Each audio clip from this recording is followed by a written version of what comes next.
In this video, I will show you guys step by step how you can install application from your MacBook laptop just in few minutes. This will be an easy and quick tutorial. So let's get started. So if you want to install applications from your MacBook laptop, all you have to do, you just need to click over here to Finder. Go to Finder and click on this one here, and you will be again to this page. As you can see, click over here on application, and here you go.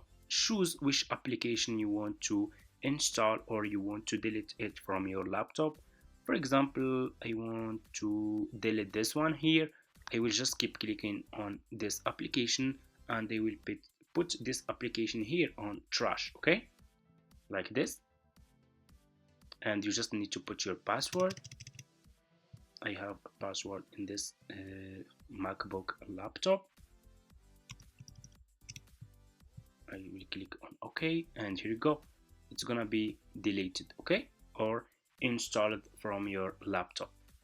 You have also this option. You guys can double click on the application and click over here on move to trash, okay. That's it. That's how we can install applications from your laptop, your MacBook laptop. Thank you so much for watching, and see you in my next videos.